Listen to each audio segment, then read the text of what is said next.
এক ব্যক্তি মক্কায় আসছে, তার চুলগুলো উস্কো খুস্কো, চেহারা মলিন, বায়তুল্লাহ ধরে ধরে দোয়া করতেছে। এই ব্যক্তির দোয়ার অবস্থা দেখে সাহাবায়ে কেরাম নিশ্চিত যে আল্লাহ তাআলা এই ব্যক্তির দোয়া ফিরায় দিবেন না। তবে এই ব্যক্তির বাস্তব অবস্থা আমার আপনার নবীজিকে আল্লাহ তাআলা জানায় দিয়েছেন। সাহাবায়ে কেরামের এই মন্তব্যের পরে নবীজি বলতেছেন, শুনো, ওই ব্যক্তির দোয়া আল্লাহ কেমনে কবুল করবে? যার দেহটা হারাম খাবার দিয়ে গঠিত আর যার গায়ে হারাম টাকার পোশাক, ওই ব্যক্তির দোয়া আল্লাহ কেমনে কবুল করবে? সাথে সাথে দোয়ার ক্ষেত্রে আমরা হারাম কোনো কিছু চাইব না। এই শর্তগুলো ঠিক রেখে আমরা যদি দোয়া করি, আল্লাহর কাছে চাই, আমাদের প্রত্যেকটা চাওয়া আর প্রত্যেকটা ডাকের সাড়া যিনি দিবেন তিনি কে? এখন এই দোয়া কবুল হবে কোনো সন্দেহ নাই। কোন ব্যক্তির দোয়া আল্লাহ বিফলে দিবেন না যদি এই শর্তগুলো ঠিক থাকে, তবে তার দোয়ার অবস্থা হয় কয়েকটা। আমি এই অল্প কয়েকটা কথা বলে আলোচনা শেষ করে দিব। এক নাম্বার, যখন বান্দা এই শর্তগুলো ঠিক রেখে একাগ্রতার সাথে আল্লাহ তাআলাকে ডাকে, বান্দা ওই মুহূর্তে যেটা চায় সাথে সাথে সেটা বান্দাকে আল্লাহ তাআলা দিয়ে দেয়। তাহলে দোয়ার প্রথম অবস্থা, চাওয়া মাত্রই আল্লাহ তাআলা দিয়ে দেন। আপনার আমার জীবনে এই রকম অনেক ঘটনা ঘটেছে, কিন্তু আমি আপনি খেয়াল করি নাই বিষয়গুলো। যদি খেয়াল করতাম তাইলে অবনীত চিত্তে আল্লাহ তাআলার কৃতজ্ঞতা প্রকাশ করতাম। মনে করেন একজন ব্যক্তি, আপনাদের অঞ্চলগুলো একটু ঠান্ডা অঞ্চল, বেশি রাত হলে গাড়ি ঘোড়া চলে না, বেশি রাত হলে মানুষের চলাচল থাকে না। মনে করেন আরো ভিতরে যেইখানে জনবসতি পাতলা, সন্ধ্যার একটু পরে গাড়ি চলাচল বন্ধ হয়ে যায়। এইরকম এক প্রত্যন্ত অঞ্চলে একজন ব্যক্তি গভীর রাতে তার মা, সন্তান অথবা স্ত্রী অসুস্থ হয়ে গেল। গভীর রাত, এলাকার কোনো ডাক্তারের দোকান খোলা নাই, বাজার অনেক দূরে। আবার তাকে এই স্ত্রী, সন্তান অথবা মা বাবাকে নিয়ে হসপিটালে যেতে হবে, অবস্থা ভালো না। কিন্তু সন্ধ্যার পরে গাড়ি চলে না, কি করা যায়? এবার সে ঘর থেকে বের হয়। ঘর থেকে বের হয়ে বাজারের দিকে, রাস্তার দিকে অগ্রসর হয়। এই সময়টাতে তার দিলের মধ্যে একটা কথা থাকে, সে হাতও উঁচু করে না, জবান দিয়েও কিছু বলে না, কিন্তু অন্তরে তার বড় চাওয়া, আহারে এখন যদি একটা অটো, ইজি বাইকের ব্যবস্থা হইতো, গাড়ির ব্যবস্থা হইতো, আমার অসুস্থ সন্তান, বাবা মা অথবা স্ত্রীকে নিয়ে আমি ডাক্তারের কাছে যাইতে পারতাম। মনের মধ্যে এই চিন্তা, আর রাস্তার দিকে অগ্রসর হয়। দেখা গেল রাত ৩টা, এক আল্লাহর বান্দা তার জন্য একটা সিএনজি, ইজি বাইক অথবা অটো নিয়ে বসে আছে। সে গিয়া বলে, ভাই কই যাবেন? আমি ওই মেন রোডে যাবো, মাস্টার বাড়ি। বলে, আমারও তো ওই দিকে যাওয়া দরকার। এত রাত্রে যাবেন কেন?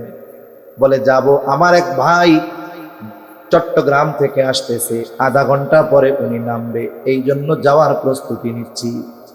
আপনি হয়তো মনে করতে পারেন ওই ব্যক্তি যাত্রীকে আনার জন্য যাবে, আপনি হয়তো এটা মনে করতেছেন, কিন্তু না, আল্লাহ তাআলা ওই যাত্রীকে আনার প্রয়োজনীয়তা সৃষ্টি করেছেন আপনার দোয়ার বদৌলতে।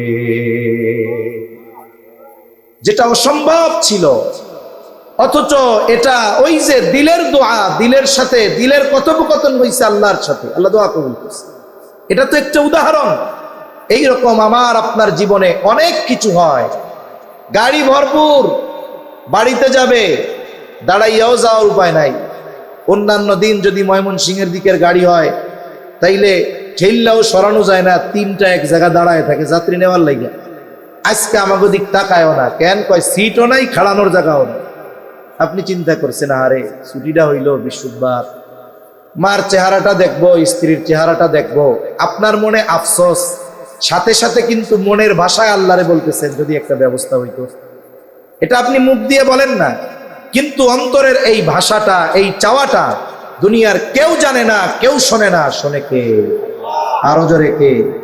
একটু একটু করে গাড়ি একটা আইসে ফাঁকা হয় কি হয় না? এরকম কম বেশি আমাদের জীবনে হয়। তাহলে যদি দোয়ার মতো করা হয়, তাহলে 1 নাম্বার অবস্থা, দোয়া কবুল করার সাথে সাথে আল্লাহ তাআলা ওই চাওয়া বিষয়টা আল্লাহ তাআলা আমাদেরকে দেন, এটা দোয়ার 1 নাম্বার অবস্থা। 2 নাম্বার বলে বান্দা যেটা আল্লাহর কাছে চায় আল্লাহ তাআলা এটা দেন, তবে সাথে সাথে না, বিলম্বে দেয়। দেখা গেল আজ থেকে 2000 সালে এক আল্লাহর বান্দা দোয়া করেছে, আল্লাহ আমারে যদি একটু আপনি আপনার ঘরটা জিয়ারত করাইতেন আমার খুব শান্তি লাগতো, যদি নবীর রওজাটা জিয়ারত করতে পারতাম শান্তি লাগতো। দোয়া করেছে 2000 সালে, আল্লাহ তাআলা ওই দোয়ার মাধ্যমে যেটা চেয়েছে সেটা তাকে দিয়েছে 2024 সালে। তার মানে দোয়া কবুল হয়েছে, কিন্তু চাওয়ার ওই জিনিসটা আল্লাহ তাআলা বিলম্বে দিয়েছে। অনেক সময় আমরা আল্লাহর কাছে চাই, আল্লাহ তাআলা চাওয়া মাত্র দেন না, বিলম্বে দেন। কেন?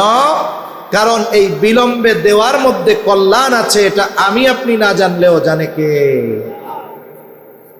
দোয়ার 3 নাম্বার অবস্থা বলে বান্দা যেটা চায় আল্লাহ তাআলা সেইটা দেয় না, বরং বিকল্প অন্য কিছু দিয়ে দেয়।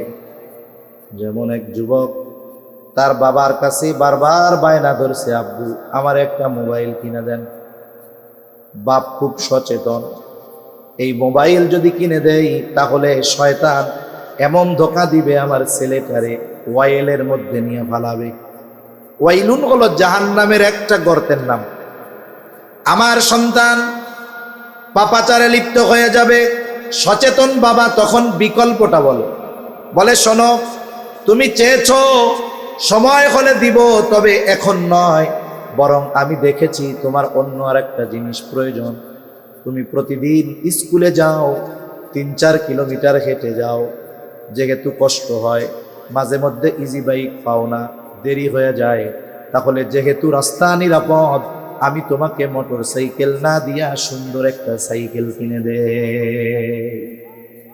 এই যে বান্দা আল্লাহর কাছে চাইলো, একটা অভিভাবক, সচেতন অভিভাবক কি করে জানে? মোবাইলের মধ্যে অনেক কিছু ভালো আছে, কিন্তু মোবাইল হইল ওই সেই মদের মতো। আল্লাহ সাহাবায়ে কেরাম জিজ্ঞাসা করতেছে যে মদের ব্যাপারে আমাদের বলেন। আল্লাহ তাআলা প্রথমে যেই ওহী নাজিল করলেন, ওয়াসআলুনাকা আনিল খামরি ওয়াল মাইসির, আল্লাহ তাআলা বলেন তারা আপনার কাছে মদের ব্যাপারে জিজ্ঞাসা করে, জুয়ার ব্যাপারে জিজ্ঞাসা করে, আপনি বলেন কুল ফীহিমা ইসমুন কাবীর ওয়া মানাফিউ লিন-নাস, বলে এর মধ্যে পাপ বেশি উপকার কম। মোবাইলের মধ্যে পাপ বেশি উপকার কম। বাপ বুঝতে পারছে এখন দিলে সব শেষ, তাইলে এইটা না দিয়া এমন একটা ওরে দেই যেটা ওর জন্য উপকার হবে। কারণ আমরা আল্লাহ তাআলার কাছে অনেক সময় অনেক কিছু চাই, মনে করি এটা আমাদের জন্য কল্যাণকর, কিন্তু আমার মালিক জানে বান্দা যেটা চায় সেটা বান্দার জন্য কল্যাণকর নয়, বরং ক্ষতিকর। আল্লাহ তাআলা কোরআনুল কারীমের মধ্যে বলেন, আসা আন তাকরাহু শাইআন ওয়া হুয়া খায়রুল লাকুম ওয়া আসা আন তুহিব্বু শাইআন ওয়া হুয়া শাররুল লাকুম। অনেক কিছু আছে আমরা যেটাকে পছন্দ করি, অথচ আল্লাহ বলেন ওটার জন্য মধ্যে আমাদের মধ্যে কল্যাণ নাই, ক্ষতি। আবার অনেক কিছু আছে আমরা অপছন্দ করি, কিন্তু ওই অপছন্দের মধ্যে আমার আপনার জন্য কল্যাণ রেখে দিয়েছে কে? এজন্য বান্দা অনেক সময় আল্লাহর কাছে একটা চায়, কিন্তু বান্দারে আল্লাহ আর একটা দেয়, অথচ ওইটা চায় নাই। কেন দিছে? বলে আল্লাহ জানে আমার বান্দা যেটা চাইছে তার চাইতে যদি এইটা বান্দাকে দেই এটা বান্দার জন্য কল্যাণকর বেশি হবে। এটা হলো দোয়ার 3য় অবস্থা। দোয়ার সর্বশেষ অবস্থা, বান্দা আল্লাহ তাআলার কাছে দুনিয়ায় অনেক কিছু চায়, বান্দাকে আল্লাহ নগদে দেয় না, বিলম্বে দেয় না, বিকল্প দেয় না, বরং ওই দোয়ার প্রতিদানটা আল্লাহ তাআলা বান্দাকে আখিরাতে দেওয়ার জন্য রেখে দেয়। মুফাসসিরিনে কেরাম বলেন, কিয়ামতের দিন আমাদের হাতে আমাদের আমলনামা দেওয়া হবে।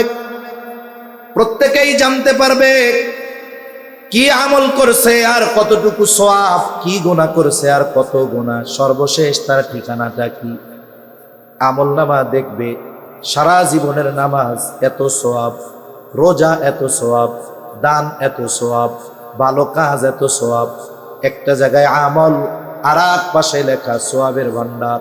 এক জায়গায় লেখা থাকবে দোয়া, পাশে থাকবে বিশাল এক সওয়াবের ভান্ডার।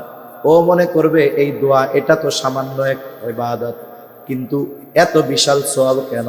আল্লাহ তাআলাকে জিজ্ঞাসা করবে, ও রব, নামাজের বিনিময়ে সওয়াব বুঝলাম, রোজারটা বুঝলাম, হজেরটা বুঝলাম, যাকাতেরটা বুঝলাম, কিন্তু পাশে দোয়া, এর বিনিময়ে এত বড় নেকি প্রতিদান, এটা কোন কারণে? আল্লাহ তাআলা বলবে, বান্দা, দুনিয়ায় তুমি আমার কাছে চাইতা, আমি আল্লাহ তোমারে দিতাম না। তুমি মনে করতা এত সুন্দরভাবে দোয়া করো, তোমার রব মনে হয় তোমার দোয়া কবুল করে নাই। না বান্দা, যেগুলো চেয়েছো দুনিয়ায় এটা তোমার জন্য কল্যাণকর ছিল না, এই জন্য দুনিয়ায় দেই নাই। আজকের এই সওয়াবের পাহাড় তোমার ওই দিনের দোয়ার সেই প্রতিদান। এইবার উনি কি বলবে? বলবে, ও রব, তাইলে যেই সমস্ত দোয়ার প্রতিদান দুনিয়ায় দিয়ে দিয়েছিলেন, ওগুলাও যদি দুনিয়ায় না দিয়া আজকে দিতেন ভালো হইতো। তার মানে আমরা যদি দোয়ার আদব ঠিক রেখে আল্লাহর কাছে কিছু চাই, বান্দা হতাশ হওয়ার কোনো কিছু নাই। এর প্রতিদান আমাদের জন্য আল্লাহ রেখেছেন, হয়তো দুনিয়ায় না হয় আখিরাতে। এজন্য আল্লাহর কাছে চাওয়ার ক্ষেত্রে আমরা কার্পণ্যতা করব, যা দরকার সব চাইব, শুধু যেগুলো চাওয়া আদবের খেলাফ এগুলো চাইব না। আপনার যা দরকার সব চান, ফসল ভালো দরকার চান, টাকা হারায় গেছে, কোন আল্লাহ পাওয়ার ব্যবস্থা করেন, চশমা খুঁজা পান না, আল্লাহরে কোন আল্লাহ খুঁজা পাইতেছি না। যদি বান্দার সাথে আল্লাহর সাথে এইরকম কানেক্টিং হয়ে যায়, বলে এই বান্দা ডাক দিলেই সাড়া দেয় কে? জোরে বলেন কে? আল্লাহ। এজন্য আল্লাহ তাআলা বলেন, وقال ربكم ادعوني استجب لكم। আল্লাহ তাআলা বলেন, ও বান্দা, উদউনি, আমাকে ডাকো, আস্তাজিব লাকুম, আমি তোমাদের ডাকের সাড়া দিব, জবাব দিব। এখন যে আল্লাহ আমার আপনার ডাক শুনেন, আমার আপনার ডাকের জবাব দেন, বুঝবো কেমনে? এক বুজুর্গের কাছ থেকে আমরা উত্তরটা নেই। এই কথা এক বুজুর্গকে একজন জিজ্ঞাসা করেছে, বলে, হুজুর, আল্লাহ তো বলছে উদউনি আস্তাজিব লাকুম, তোমরা আমাকে ডাকো, আমার কাছে চাও, আমি তোমাদের ডাকের সাড়া দিব। এখন আল্লাহ যে ডাকের সাড়া দিলেন বুঝলো কেমনে? বুজুর্গ বলেন, শোনো, প্রথমবার ডাকার পর দ্বিতীয়বার যদি তুমি আল্লাহকে ডাক দিতে পারো, মনে রাখবা প্রথম ডাকটা আল্লাহর কাছে পছন্দ হয়েছে, কবুল হয়েছে, এই জন্য আল্লাহ দ্বিতীয়বার ডাক দেওয়ার সুযোগ তোমাকে দিয়েছে। যদি তোমার ডাক আল্লাহর ভালো না লাগতো, তাইলে দ্বিতীয়বার ডাক দেওয়ার আগে ক্লোজ করে দিত কণ্ঠস্বর। তাহলে আমরা আল্লাহ তাআলাকে ডাকবো, আল্লাহর কাছে চাইব। বলে দোয়া হলো এমন এক পাওয়ারফুল জিনিস, যার মাধ্যমে অসাধ্যকে সাধন করা যায়। আল্লাহ তাআলার কাছ থেকে অসম্ভব জিনিসকে সম্ভবে পরিণত করা যায়। অনেক ঘটনা আছে, বলতে গেলে লম্বা সময় যাবে, মূল কথাগুলোই আমরা মনে রাখি। কিন্তু আফসোস, আমাদের সমাজে আমরা অনেক মানুষ আছি, আল্লাহর কাছে চাওয়া এটা যে ইবাদত, এই ইবাদতের ক্ষেত্রে আমাদের মধ্যে অহংকার পরিলক্ষিত হয়। অনেকে আল্লাহর কাছে বিনয়ের সাথে চাইবে। আরে ভাই, চাওয়ার জন্য হাত উঁচা করা লাগে না, তবে বিনয় হলো কি? একেবারে একনিষ্ঠতা আর সর্বোচ্চ বিনয় প্রদর্শন করে দুহাত পেতে আল্লাহর কাছে চাওয়া। কারণ আমরা ফকির, আল্লাহ গনি, আমরা ফকির। আমরা তো আল্লাহর কাছে সর্বোচ্চ বিনয়ে ফকিরের মতো দুহাত পেতে আমরা আল্লাহর কাছে চাইব। চাওয়ার মধ্যে তাকাব্বুরি থাকতে পারবে না, অহংকারী থাকতে পারবে না। এজন্য অনেক মানুষ আছে, দেখবেন যদি দুহাত তুলে উঁচু করে দোয়া করার কথা বলেন, এরা এইটাকে এমন ভাবে ইগনোর করে, ডিনাই করে, কেমন যেন মনে হয় হাত উঁচে করে দোয়া করা এটা হারাম, এরকম মনে করে, ঠিক কিনা বলে? অথচ দোয়ার মধ্যে সর্বোচ্চ বিনয় প্রদর্শন হয় দুহাত তুলে আল্লাহর কাছে দোয়া করবে। এখন অনেকে আবার বলে ফরজ নামাজের পরে দোয়া করবে, এটা বেদাত। আমরা সবাই বলি, যে বলে দোয়া করতেই হবে সেও ভুল, যে বলে দোয়া করাই যাবে না সেও ভুল। আমরা মধ্যম পন্থা অবলম্বন করব। কেন? অনেকগুলো হাদিসে প্রমাণ যে কোনো ইবাদতের পরে দোয়া কবুল হওয়ার সম্ভাবনা থাকে। তা যত ইবাদত আছে, ঈমানের পরে সবচাইতে গুরুত্বপূর্ণ ইবাদত কোনটা? জোরে বলেন কি? এই নামাজে আমরা এমন কিছু করি, আমার কপালটা আল্লাহর কুদরতি কদমে আমরা ঠেকায় দেই, ঠিক কিনা বলেন? এই ইবাদতের পরে, নামাজের পরে মানুষের দিলের মধ্যে একটা পরিবর্তন আসে, জোশ আসে। ওই যে কইছি যে দিল ঠিক থাকতে হবে। দেখবেন যে কোনো ভালো কাজ, যে কোনো ইবাদত, এরপরে দিলের অবস্থা একটু ওইরকম থাকে, চাওয়ার মতো আগ্রহ থাকে, অন্য চিন্তা কম থাকে। বলে এই জন্য ফরজ ইবাদতের পরে দোয়া কবুলের সম্ভাবনা থাকে। এই জন্য ইমাম সাহেব মুসল্লিদের নিয়ে একটু দোয়া করে, বলে দোয়া না করলেও তো কোনো সমস্যা নাই, করলেও তো কোনো সমস্যা নাই। যেহেতু এই বিষয়টা নিয়ে সমস্যা, তাইলে আমাদেরও একটা পদ্ধতি অবলম্বন করলে ভালো হয়। আমার মনে হয় ইমাম সাহেবরা মাঝে মধ্যে করে, মাঝে মধ্যে ছাড়ে, তাইলে মুসল্লি বুঝবে যাক এটা করাও যায়, ছাড়াও যায়, তাইলে আর দ্বন্দ্বটা থাকবে না। কিছু ভাই না করলে কয় একবারে শেষ হয়ে গেল, আর কিছু ভাই করলে বলে বেদাত করে শেষ করে দিল। আমরা মধ্যম পন্থা অবলম্বন করবো ইনশাআল্লাহ। আর ফরজ ইবাদতের পরে দোয়া কবুলের সম্ভাবনা থাকে, দোয়া করব। এরপরে শুধু ইমামের সাথে নামাজের পরে বা সম্মিলিতভাবে যখন দোয়া করি মাহফিলের শেষে, অনেকে এই যেই হাত তুলে আর কোনো সময় হাত তুলে দোয়া করে না। যখন একটু ইমামের সাথে আছে, মাহফিলে আছে, এই যে দোয়া করছে, আর কোনো সময় দোয়ার খবর থাকে না। অথচ উচিত কি?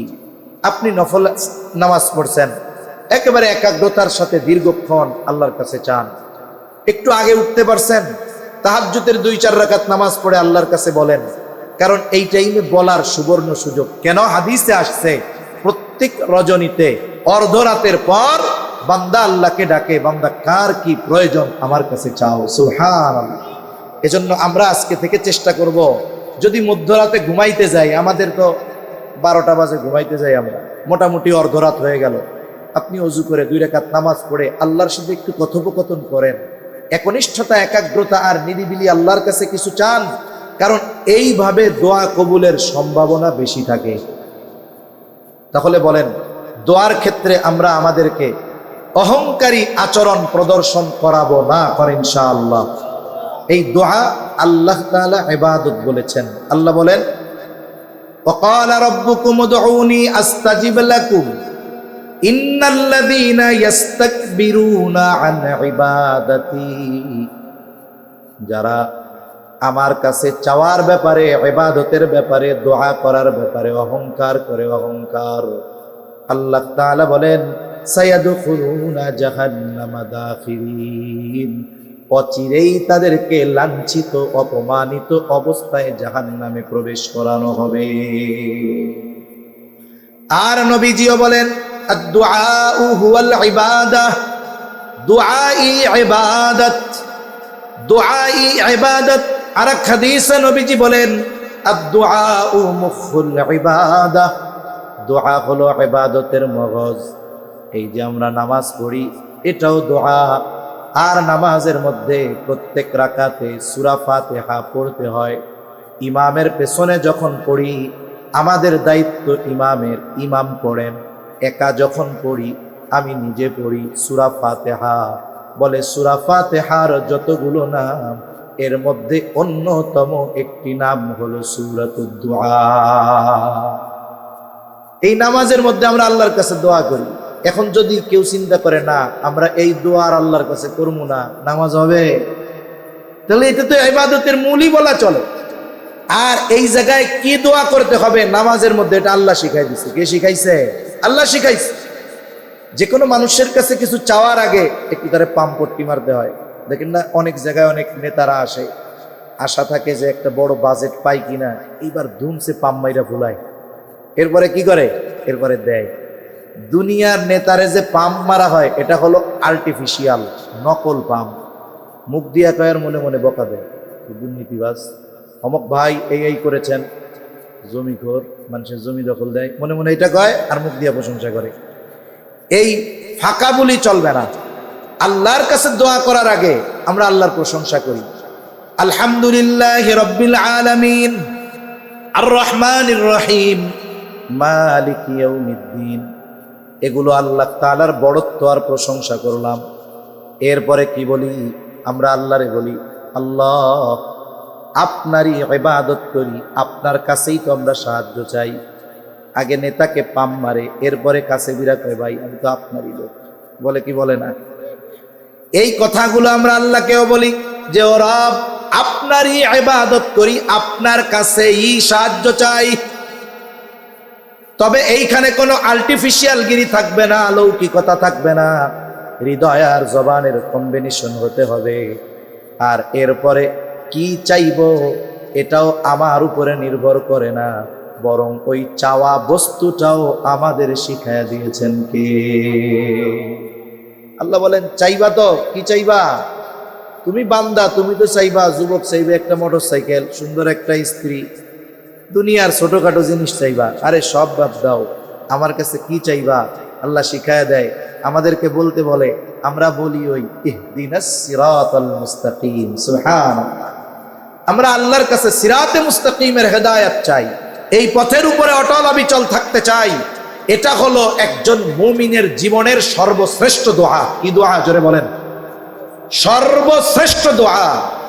এই দোয়া শুধু আমরা নামাজের মধ্যে করি, কিন্তু অধিকাংশ মানুষ আমি যখন একা বলি বা সামগ্রিকভাবে দোয়া করি, এটা কিন্তু তখন আমরা কই না, মনে করি এটা খালি নামাজের মধ্যে কই করব। না না, এটা আমরা সর্ব অবস্থায় সব সময় আল্লাহর কাছে চাইব, মানে ইনশাআল্লাহ। এটা সর্বশ্রেষ্ঠ দোয়া। এরপরে কি? দোয়ার মধ্যে শুধু দুনিয়া না চাওয়া, এটা দোয়ার একটা আদব। যেমন আল্লাহ দোয়া শিখায় দিছে, রব্বানা আতিনা ফিদ দুনিয়া হাসানা ওয়া ফিল আখিরাতি হাসানা ওয়া কিনা আযাবান নার। এই জায়গায় শুধু আখিরাত আল্লাহ তাআলা চাওয়া শেখায় নাই, শুধু দুনিয়া চাওয়ার কথা বলে নাই, বলে আখিরাতের, দুনিয়ার সাথে সাথে আখিরাত, আখিরাতের সাথে সাথে দুনিয়া, উভয় জাহানের কল্যাণ আল্লাহর কাছে চাইতে হয়। আর কল্যাণের মধ্যে সবচাইতে বড় কল্যাণ কি দুনিয়ায়? বলে সবচাইতে বড় কল্যাণ হলো দুনিয়ায় সিরাতে মুস্তাকিমের উপর থাকা। আখিরাতে সবচাইতে বড় উত্তম জিনিস কি? বলে আল্লাহর সন্তুষ্টি অর্জন করা। এই যে আমরা আল্লাহর কাছে রহমত চাই, আল্লাহর কাছে মাগফিরাত কামনা করি, দয়া চাই, ক্ষমা চাই, দুইটার মূল সারমর্ম কি? সারমর্ম হলো রহমত চাওয়ার মাধ্যমে আল্লাহর কাছে জান্নাত চাই, মাগফিরাত মানে ক্ষমা চাওয়ার মাধ্যমে জাহান্নাম থেকে আমরা বাঁচতে চাই। এবং এজন্য দোয়া এমন না হয় যে চাচ্ছি সব দুনিয়ার বিষয়, আখিরাতের কোনো কিছু নাই, বরং দোয়ার মধ্যে আখিরাতকে প্রাধান্য দিয়ে দুনিয়া চাইব। তাইলে দুনিয়ার ওই বস্তুটা যদি বৈধ হয়, তাহলে ওইটা পাওয়া আমার আপনার জন্য সহজ হবে ইনশাআল্লাহ। দোয়া করব তো আল্লাহর কাছে, সব সময় দোয়া করব, সন্তানের জন্য দোয়া করব, মুসলিম উম্মার জন্য দোয়া করব, আমার আর এক মুসলমান ভাইয়ের জন্য দোয়া করব, যার প্রতি হিংসা বেশি হয় তার জন্য দোয়া করব। একজনের ভালো দেখে হিংসা লাগে না? হিংসা আসে, অন্তরে আসতে পারে। এখন কি করব? আমি এখন ওর বিরোধিতা করব? না না, শয়তানের সাইজ করার সিস্টেম আছে। যার প্রতি হিংসা হবে তার লেগে বেশি বেশি দোয়া করবে। ও আল্লাহ, ওনারে আপনি ওইটা দিছেন, শয়তান তো ওয়াসওয়াসা দেয়, আপনি ওই বাইরে আরো বেশি বেশি দেন, বাইরে আরো বেশি বেশি দেন। এখন কি হবে? বলে আপনি দোয়া করতেছেন আর এক মুমিনের জন্য, আপনার আমার দোয়া কবুল হতেও পারে নাও পারে। যখন কেউ আর এক মুমিনের কল্যাণের জন্য দোয়া করে, ফিরিস্তা নিযুক্ত হয়ে যায়। এইবার ওই ফিরিস্তা আল্লাহর কাছে দোয়া করে, আল্লাহ ওই আল্লাহর বান্দারেও ওই জিনিসগুলো দেন। তাহলে কি বোঝা গেল? আমি যদি আর একজনের জন্য দোয়া করি, ওই দোয়াটা আমার জন্য ফিরিস্তারা করে। আমি যদি বদদোয়া করি যে আল্লাহ ওর এইটা করেন, নিচে করেন, ফিরিস্তা আর একটা আল্লাহ আগে ওর এইটা করেন, ওর এইটা করেন। তাহলে দোয়া হবে নেক দোয়া। কি দোয়া হবে? আমরা কারো জন্য খারাপ দোয়া করব না, হিংসায় হিংসাত্মক মনোভাব নিয়ে দোয়া করব না, দিল খুলে দোয়া করব। তাহলে দেখবেন আল্লাহ সুবহানাহু ওয়া তাআলা এমন কিছু জিনিস আমাদের দিয়েছেন যেটা আমাদের জন্য পাওয়া অসম্ভব ছিল, কিন্তু দোয়ার মাধ্যমে আল্লাহ তাআলা দিয়েছেন। এজন্য দোয়া হোক আল্লাহর কাছে, আমাদের সাথে আল্লাহর সাথে জুড়ার এক মাধ্যম। এটা ইবাদতের মাধ্যমে হতে পারে, এটা প্রয়োজনের সময় হাত উঁচু করে হতে পারে, এটা প্রত্যেক নামাজের পরে যেই দোয়াগুলো আছে এগুলো পাঠ করার মাধ্যমে হতে পারে, এগুলো হাতে রাস্তায় চলাফেরা করার মাধ্যমে হতে পারে। আমি যখনই যেই দোয়া করব পড়ব, ওলামা একরামের কাছ থেকে এগুলোর অর্থ আর সারমর্ম বুঝে বুঝে করব, তাহলে কি হবে?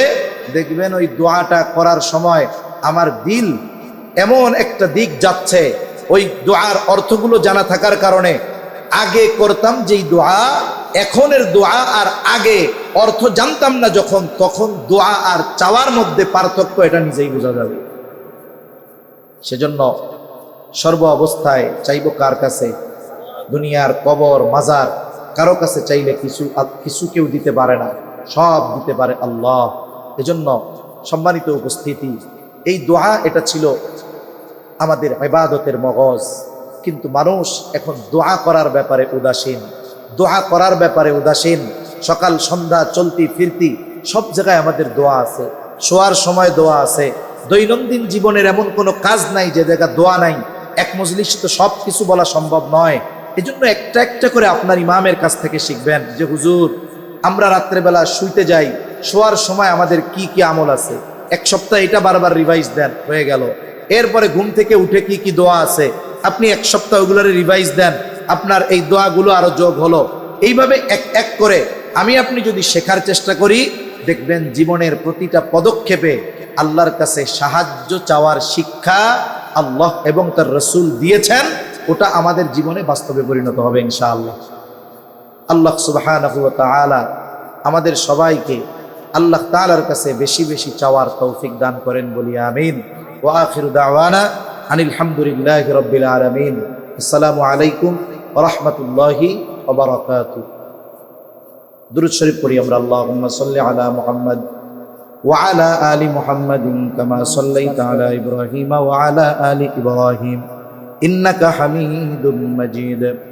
আল্লাহুম্মা বারিক আলা মুহাম্মাদিন ওয়া আলা আলি মুহাম্মাদ কামা বারাকতা আলা ইব্রাহিম ওয়া আলা আলি ইব্রাহিম ইন্নাকা হামিদুম মাজিদ। সবাই সবার জন্য দোয়া করব। আরিফ ভাই তার মায়ের জন্য দোয়া চেয়েছে, আমরা দোয়া করি আল্লাহ ওনার আম্মাকে সুস্থ করে দেন।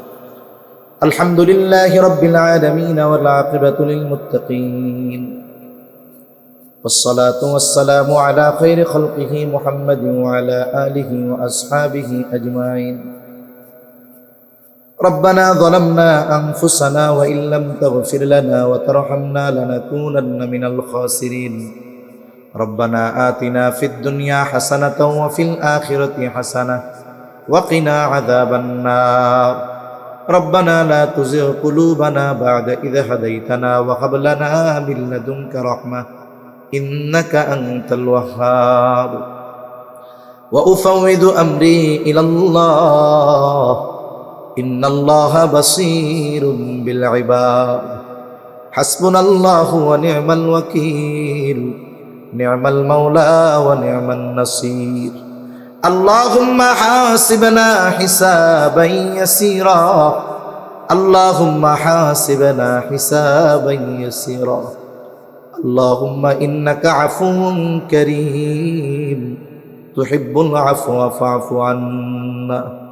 রব্বুল আলামিন গভীর রাত পর্যন্ত দিনই আলোচনার পরে প্রচন্ড শীতের মধ্যে আয় আল্লাহ গুনাহ মাখা হাত আমরা আপনার শাহী দরবারের দিকে তুলে ধরেছি। আয় আল্লাহ, রাত যত গভীর হয় দুনিয়ার মানুষের দরজাগুলো বন্ধ হয়ে যায়। আয় আল্লাহ, রাত যত গভীর হয় আপনার রহমতের দুয়ার কত উন্মোচিত হয়। আমরা গুনাহগার, আপনি গফফার, আপনি আপনার গফুর গফফার রহিম রহমান নামের ওসিলায় যে যেখান থেকে হাত উঁচু করেছে আমাদের বিগত জীবনের সব ধরনের গুনাহগুলো মাফ করে দেন। আল্লাহ, আমাদের আত্মীয় স্বজন দেশ বিদেশে যে যেখানে আছে মাফ করে দেন। যারা দুনিয়া ছেড়ে চলে গেছে মাফ করে কবরগুলো জান্নাতের টুকরো বানায় দেন। আয় আল্লাহ, আশেপাশে যত কবরস্থান আছে, যত মুমিন মুমিনাত শাহিদ আছে, সবার কবরগুলো আপনি জান্নাতের টুকরো বানায় দেন রব্বুল আলামিন। খাস করে যারা অসুস্থ, সুস্থতা দান করেন। অনেকে মার জন্য দোয়া চেয়েছে, বাবার জন্য, যে যে উদ্দেশ্যে দোয়া চেয়েছে সবার মনের নেক চাওয়া নেক আশা আপনি কবুল কইরা নেন। আয় আল্লাহ, খাস করে যেই মাদ্রাসার উদ্যোগে মাহফিল, মাদ্রাসা খানা কবুল করে নেন। ওস্তাদ ছাত্র পরিচালনায় যারা আছে কবুল করে নেন। খাস করে যারা মাদ্রাসার মোহাব্বতে অর্থ দিয়ে, শ্রম দিয়ে, পরামর্শ দিয়ে, ছাত্র দিয়ে বিভিন্নভাবে মাদ্রাসার জন্য সহযোগিতা করে, আল্লাহ সবার সকল প্রকার সাহায্য সহযোগিতা আপনি কবুল আর মঞ্জুর করে নেন। আয় আল্লাহ, মাদ্রাসার যত প্রয়োজনীয়তা আছে গায়বী খাজানা থেকে মিটায়া দেন। এই মাদ্রাসা সহ তামাম দুনিয়ার সকল মাদ্রাসাগুলো সকল ষড়যন্ত্র চক্রান্ত থেকে আপনি হেফাজত করেন রব্বুল আলামিন। খাস করে মালিক এলাকার প্রত্যেকটা মানুষের অন্তরে মাদ্রাসার মোহাব্বত ঢুকায়া দেন। আয় আল্লাহ, তামাম দুনিয়ার মুসলমানদের জানমাল আপনি হেফাজত করেন। আয় আল্লাহ, ফিলিস্তিনের অবরুদ্ধ গাজার মুসলমানদের হেফাজত করেন। বিভিন্ন ইস্যুতে আমরা আমাদের গাজার মুসলমান ভাইদেরকে ভুলে যাচ্ছি। ও রব, জালেমরা তো আক্রমণ বন্ধ করে নাই, হত্যা বন্ধ করে নাই। আয় আল্লাহ, আমাদের হয়তো শক্তি নাই, অস্ত্র নাই, কিন্তু আমরা তো আপনারই গোলাম। যত পাপ করি না কেন আল্লাহ, আপনার দিকেই তো ফিরে আসি, আপনার কাছেই তো ক্ষমা চাই। আয় আল্লাহ, আমাদের পাপের কারণে মুসলমানদের বেইজ্জতি কইরেন না আল্লাহ। ওই গাজার মুসলমানদের জন্য আপনি সাহায্যকারী হয়ে যান। পৃথিবীর যেখানেই মুসলমানেরা মাজলুম, আয় আল্লাহ, আপনি তাদের জন্য সাহায্যকারী হয়ে যান রব্বুল আলামিন। আমাদের একে অপরের প্রতি হৃদ্রতা, ভালোবাসা আপনি বাড়ায়া দেন। লোভ, হিংসা, অহংকার মুক্ত হৃদয় আল্লাহ দান করেন রব্বুল আলামিন। অভাবীর অভাব দূর করে দেন, ঋণগ্রস্তের ঋণ পরিশোধের তৌফিক দেন, হারাম হালাল বেঁচে চলার তৌফিক দেন আল্লাহ রব্বুল আলামিন। বেকার যারা আছে হালাল কর্মসংস্থানের ব্যবস্থা করে দেন। আল্লাহ, সকলকে শারীরিক সুস্থতা, মানসিক প্রশান্তি, অর্থনৈতিক সচ্ছলতা দান করেন। আল্লাহ, প্রত্যেকটা পরিবারে দ্বীনের আবহাওয়া জারি করে দেন রব্বুল আলামিন। খাস করে আমরা যারা হাত উঁচু করেছি আল্লাহ, আমাদের মধ্যে হয়তো অনেকের মা নাই, অনেকের বাবা নাই। আয় আল্লাহ, মা বাবা কত বড় নেয়ামত, যার নাই সে বোঝে মা বাবা কত বড় নেয়ামত। আয় আল্লাহ, দুনিয়ার অপর প্রান্তে আমেরিকার খবর মুহূর্তের ভিতরে পাওয়া যায়, দেখা যায়। 3 হাত মাটির নিচে ওই মোহাম্মতের মা বাবার কবরের খবর জানা যায় না, দেখা যায় না। আয় আল্লাহ, গুনার কারণে যদি কারো মা বাবার কবরে আযাব হয়, এখানে উলামায়ে কেরাম আছেন, তালিবুল ইলম আছে, আপনার দাড়ি পাকা বান্দা আছে, যুবক আবেদ আছে, মুসাফির আছে, যাকে পছন্দ, যারা আমল পছন্দ, তার আমলের ওসিলায় ওই মা বাবার কবরের আযাব আল্লাহ আপনি মাফ করে দেন। কবরগুলো জান্নাতের টুকরো বানায় দেন। কিয়ামতের দিন হিসাব সহজের ব্যবস্থা করে দিয়েন। যাদের মা বাবা বেঁচে আছে, সুস্থ দীর্ঘনেক হায়াত আল্লাহ আপনি দান করেন। আয় আল্লাহ, যাদের সন্তান অবাধ্য আছে, সন্তানগুলারে বাধ্য করে দেন। আয় আল্লাহ, খাস করে মালিক মা বোনদের কবুল করে নেন, পর্দানিশীন বানায়া দেন। আয় আল্লাহ, 5 ওয়াক্ত নামাজ যথাযথভাবে আদায় করার তৌফিক দেন রব্বুল আলামিন। আমাদের সকলকে সকল পাপাচার, অনাচার, অশ্লীলতা থেকে বেঁচে থাকার তৌফিক ও হিম্মত দেন রব্বুল আলামিন। বেনামাজিদের নামাজি বানায়া দেন, সুন্নাতবিহীন মানুষগুলোকে সুন্নাতওয়ালা বানায়া দেন। আয় আল্লাহ, দ্বীনের উপরে চলা আপনি সহজ করে দেন। আয় আল্লাহ, আমাদের নসল, আমাদের আগামী প্রজন্মকে দ্বীনের উপরে অটল অবিচল থাকার, রাখার জিম্মাদারি আল্লাহ আপনি নিয়ে নেন রব্বুল আলামিন। আমাদের সকলকে বারবার মক্কা মদিনা জিয়ারতের তৌফিক দেন। আমাদের দেশের উপরে খাস রহমত নাজিল করেন, আসমানি জমিনি সকল বালা মুসিবত থেকে হেফাজত করেন আল্লাহ। আয় আল্লাহ, যারা দেশ নিয়ে, ইসলাম নিয়ে ষড়যন্ত্র চক্রান্তে লিপ্ত, আয় আল্লাহ, সকল ষড়যন্ত্র চক্রান্ত ধ্বংস করে দেন। ইসলামের ব্যাপারে, দ্বীনের ব্যাপারে, দেশের ব্যাপারে দলমত নির্বিশেষে ঐক্যবদ্ধ থাকার তৌফিক আল্লাহ আপনি দান করেন রব্বুল আলামিন। এই দুনিয়া ছেড়ে একদিন আমাদের সবার চলে যেতেই হবে। এ পৃথিবী যেমন আছে তেমনি পড়ে রবে, সুন্দর এই পৃথিবী ছেড়ে একদিন চলে যেতে হবে। আয় আল্লাহ, কখন পরকালের ডাক চলে আসে বলা যায় না।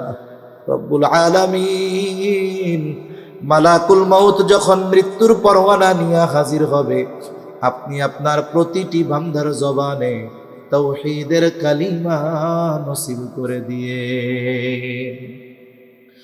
আল্লাহুম্মা ইন্না নাউযু বিকা মিনাল হাম্মি ওয়াল হাযান ওয়াল আজজি ওয়াল কাসাল ওয়াল জুবনি ওয়াল বুখল ওয়া যালা'id দাইন ওয়া গলাবাতির রিজাল। রব্বি ইজআলনি মুকিমাস সালাতি ওয়া মিন যুররিয়্যতি রব্বানা ওয়া তাকাব্বাল দুআ। রব্বানা ইগফিরলি ওয়া লিওয়ালিদাইয়া ওয়া লিল মুমিনিনা ইয়াওমা ইয়াকুমুল হিসাব। রব্বানা হাব লানা মিন আজওয়াজিনা ওয়া যুররিয়্যাতিনা কুররাতা আ'য়ুন ওয়াজআলনা লিল মুত্তাকিনা ইমামা। রব্বিরহামহুমা কামা রব্বায়ানি সগীরা। রব্বিরহামহুমা কামা রব্বায়ানি সগীরা। ওয়া সাল্লাল্লাহু তাআলা আলা খায়রি খালকিহি মুহাম্মাদিন ওয়া আলা আলিহি ওয়া আসহাবিহি আজমাইন। আমিন বিরহমাতিকা ইয়া আরহামার রাহিমিন। সুবহানাল্লাহ ওয়া বিহামদিহি। অল্প কয়েকটা কথা দোয়া নিয়ে। দোয়া এটা এমন এক পাওয়ারফুল জিনিস যার মাধ্যমে আল্লাহ তাআলার কাছ থেকে বান্দা অসম্ভবকে সম্ভব করায় আনতে পারে। দোয়া এমন এক জিনিস, আমরা অনেকে মনে করি দোয়া মানে হলো যে শুধুমাত্র হাত উঁচু করেই দোয়া করতে হবে, এটাই মনে হয় শুধু দোয়া। বিষয়টা এমন নয়। অনেক সময় দোয়া মানুষের দিল থেকে আসে, হাতও উঁচা করে না, মুখ দিয়েও কিছু বলে না। দিলের কথোপকথন, দিলে কি হইতেছে এটা দুনিয়ার কেউ না জানলেও জানে কে? আল্লাহ জানে। এজন্য দোয়া কবুল হওয়ার জন্য, আল্লাহ তাআলার কাছে ওই দোয়া গ্রহণযোগ্য হওয়ার জন্য কিছু জরুরি বিষয় আছে। এক নম্বর বিষয় হলো, যেই দোয়া আমরা করব এই দোয়া করার ক্ষেত্রে একনিষ্ঠতা আর একাগ্রতা আর ইতমিনান, যে আমি আল্লাহ তাআলার কাছে চাইতেছি, এই চাওয়াটা আদবওয়ালা চাওয়া হতে হবে। দিলের সাথে কানেকশন আল্লাহর সাথে হতে হবে। নাইলে দেখা যাবে হাত উঁচা করে দোয়া করতেছে, অনেক দোয়া করতেছে, একটাও কবুল হবে না। অনেক অঞ্চলে মাহফিলের শেষে তাবারক দেয়। আপনাদের এদিক আছে নাকি? নাই। তাহলে আপনারা সব মুখলেস মানুষ, আপনাদের দোয়া কবুল হওয়ার সম্ভাবনা বেশি, কারণ খিচুড়ি নাই করে। অনেক মাহফিলে আছে লোকজন কেউ নাই, খালি ঘুরবো আর পেট খালি করব। লাস্টে দোয়ার আগে আইয়া বসবে। কিছু কিছু জায়গায় আছে প্লেটে দেয়, যত পারেন খাও, নেওয়া যাবে না। হাইটা হুইটা পেট খালি করে দোয়ার আগে বসে ধুমছে। মাহফিলে কি শুনলো না শুনলো এটা কয় না। সকালবেলা কয় তুই কয় প্লেট খাইছিস? ও কয় ভাই আমি 3 প্লেট খাইছি। আর একজন কয় আমি 5 প্লেট। আর একজন কয় আমার পেটের মধ্যে একটু সমস্যা ছিল, 1 প্লেটের পরে গ্যাঞ্জাম শুরু হয়ে গেছে। তা অনেক জায়গায় এরকম দেয়, অনেক জায়গায় প্যাকেট দিয়ে দেয়। এখন বলে হুজুর দোয়াটা একটু লম্বা করেন। দোয়া লম্বা ছোট বিষয়টা এটা নয়। একাগ্রতার সাথে হলে অল্প কথায় আল্লাহ তাআলা দিতে পারে। একাগ্রতা যদি না থাকে 3 ঘন্টা দোয়া করলেও কাজ হবে না। এক নম্বর বিষয় হলো একেবারে একাগ্রতার সাথে একনিষ্ঠতার সাথে দোয়া করতে হবে। দোয়া লম্বা কেন করব? খিচুড়ি আছে হুজুর, তাবারক দোয়ার আগে দেন না হুজুর, ঝামেলা গ্যাঞ্জাম লাগবে। দোয়ার পরে দেন হুজুর, রণক্ষেত্র হয়ে যাবে। তাইলে কি দোয়ার মাঝে দিতে হবে, দোয়া লম্বা করেন। তার মানে এই দোয়া কি আসলে গুনাহ মাফ করানো বা কিছু পাওয়ার দোয়া না, এটা হলো খিচুড়ি দোয়ার দোয়া। এখন এই দোয়া অনেক সময় করা লাগে, বাধ্য হইয়া করি। এখন দোয়া করা শুরু করলাম। দোয়ার অবস্থা কি? ইমাম যখন নামাজ পড়ায়, ইমামের নামাজে অনেক সময় ভুল হওয়ার কারণ ইমাম না, মুসল্লি। জানেন এটা? মুসল্লির কারণে অনেক সময় ইমামের ভুল হয়। মুসল্লির অবস্থার কারণে ইমামের মাঝে মধ্যে উল্টাপাল্টা হয়। সব সময় যে মুসল্লির কারণে হবে তা না, কিন্তু হয়। এখন দোয়া যাদের নিয়ে করতেছি এদের তো একাগ্রতা দরকার। তাদের চেহারার দিকে তাকাইলে বোঝা যায়। এক গল্প মনে পড়লো, বলবো নাকি? জেলার নাম বলবো না। নজির আহমদ শাহ হুজুরের কাছ থেকে শোনা ওয়াজের মধ্যে উনি কইছে, এক এলাকায় উনি গেছে ওয়াজ করতে। এখন অনেক মানুষে ভরপুর, কিন্তু মানুষগুলার ওয়াজ যে শুনতেছে এ খেয়াল নাই। শ্রোতা যদি 2-3 হয়, কিন্তু তাদের একাগ্রতা আর খেয়াল যদি ভালো হয়, আল্লাহর পক্ষ থেকে তাদের কারণে কথা আসে। শ্রোতা হাজার হাজার, কিন্তু উল্টাপাল্টা কথা বলে মজা লাগবে, কথা আসবে না, বেঁধে যাবে।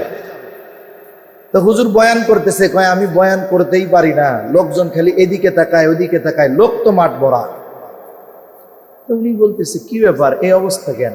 পাশে একজন আছে কমিটি, হুজুর বয়ানের পরে খেচড়ি আছে, গত বছর কয়েক ডেক খেচড়ি চুরি হয়েছে, সবাই ভাগে পায় নাই, তাই ডানে বামে দেখতেছে যে কেউ খেচড়ির ডেক নিয়ে চলে গেল না। উনি বলতেছে কি মুসিবত, কি করবো, এগুলার একটু থামানো যাবে না এটা? তা উনি বললো যে, তো এক কাম করেন, কয় ডেক? 6 ডেক।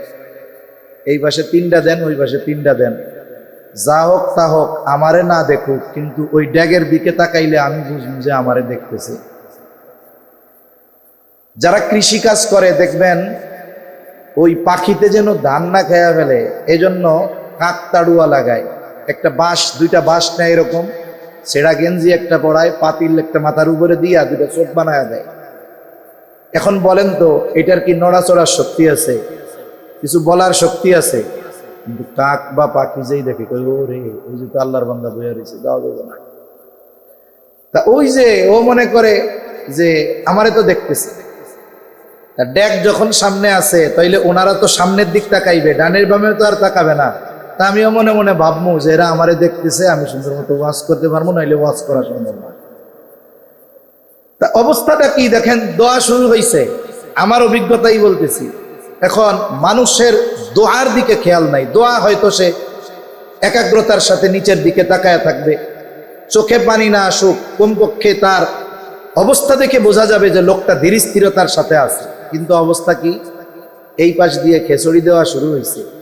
এখন ওই পাশের লোক দোয়া করে আর তাকায়, ও আল্লাহ শেষ হয়ে গেল কন্ত। এরপরে আর এক গ্রুপ আছে, আধুনিক ডিজিটাল সিস্টেম, ওই অনটাই মিশের মধ্যে দেয়, ইলাস্টিকের রাবার লাগায়। পোলাপাইন কতটি আছে, দোয়ার মধ্যে টাস টাস বোমাবাদি শুরু করে দিল। গোটা দোয়াটা হইল একটা মজাক আর তামাশার নাম হয়ে। বলেন তো, এই ধরনের দোয়া, এটা কি দোয়ার আদব? এ দোয়া কি কবুল হবে? এ দোয়া তো কবুল হওয়ার সম্ভাবনা নাই, প্যান্ডেলের উপরেই যাবে না। তাহলে দোয়ার ক্ষেত্রে একাগ্রতা, ইতমিনান দরকার, একনিষ্ঠতার সাথে। 2 নাম্বার, এই বিশ্বাস থাকতে হবে যে আমার দোয়া আল্লাহ কবুল করবেন। কারণ আমরা পৃথিবীর যত কিছু চাইতে পারি, সবকিছু দেওয়ার ক্ষমতা আল্লাহর আছে না নাই? তবে আর এক কথা আছে, আল্লাহর সব কিছু দেওয়ার ক্ষমতা আছে, কিন্তু কিছু জিনিস আল্লাহর দেওয়ার ক্ষমতা থাকার পরেও আল্লাহ দিবে না। একজন আল্লাহর কাছে দোয়া করতেছে, আল্লাহ আমার বাপ, আমার দাদা, এরা তাড়াতাড়ি মরে গেছে রে আল্লাহ। আপনি তো নূহ আলাইহিস সালামরে 950 বছর হায়াত দিয়েছেন, আপনার কত বড় দুশ্মন ফেরাউন রে দিয়েছেন 400 বছর। আমার 950 দরকার নাই, 400 দরকার নাই, মোটামুটি 500 বছর দিলে হয়। বলেন তো, 500 বছর হায়াত দেওয়ার ক্ষমতা আল্লাহর আছে না নাই? কিন্তু আল্লাহর নবী বলছে এই উম্মতের গড় আয়ু 60 থেকে 70, 2-1টা একটু বেশি হতে পারে। তাহলে আল্লাহর 500 বছর হায়াত দেওয়ার ক্ষমতা আছে, কিন্তু আল্লাহ দিবেন না কেন? গড় হায়াত 60 থেকে 70, এটা সেজন্য আল্লাহর কাছে চাওয়াও যাবে না। আমরা কি হায়াত চাবো? নেক হায়াত দেন। আল্লাহ যদি চায় কোনো মানুষের দ্বারা 6 মাসে 600 বছরের কাজ করাতে পারে। আমরা উলামা একরামের অবদানের কথা যদি ধরি, একের পর এক অনেক বলা যাবে। দুনিয়াবি লেভেলের কারো কথা বলি, এই কয়েকদিন আগে দুনিয়া থেকে মারা গেছে শরীফ ওসমান হাদি, ঠিক না? দল মত নির্বিশেষে, কারণ সে কোনো দলের কর্মী নয়, সে দেশের পক্ষে বলেছে, দুর্নীতির বিরুদ্ধে বলেছে, ইসলামের পক্ষে বলছে, ঠিক কিনা বলেন? এদেশের যে দল করুক না কেন অবশ্যই তাকে ভালোবাসে। স্বাভাবিক মানুষের প্রতি সামান্য একটু বিরোধিতা, একটু মত পার্থক্য, মতানৈক্য থাকতে পারে, কিন্তু তাকে সবাই ভালোবাসে। এই যে তারেক রহমান সাহেব আসবেন, ওনার কর্মসূচির মধ্যে একটা কর্মসূচি, উনি গিয়ে শরীফ ওসমান হাদির কবর জিয়ারত করবেন। এই ছেলেটা, আমরা কিন্তু 1 বছর আগেও তাকে আমরা চিনতাম না। বলেন চিনতাম? বিশেষ করে চিনলাম কখন? কয়েক মাস আগে যখন সে নির্বাচন করার ইচ্ছা পোষণ করলো, নিজের নির্বাচনী প্রচারণা শুরু করলো। এখন আমরা তার কথাগুলো শুনতে শুরু করলাম, কি দেখলাম?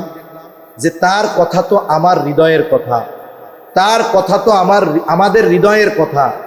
এই যে দেখুন, কিছু কথা, কিছু বলা তাকে এমন এক অবস্থানে নিয়ে গেছে, অনেক মানুষ 60 বছর এই ময়দানে থেকে, রাজনীতির ময়দানে থেকে ওই পরিমাণ জনপ্রিয়তা, দোয়া, মানুষের চোখের পানি লাভ করতে পারে নাই এই 6 মাসে এই ছেলেটা যে পরিমাণ পেয়েছে, ঠিক কিনা বলে?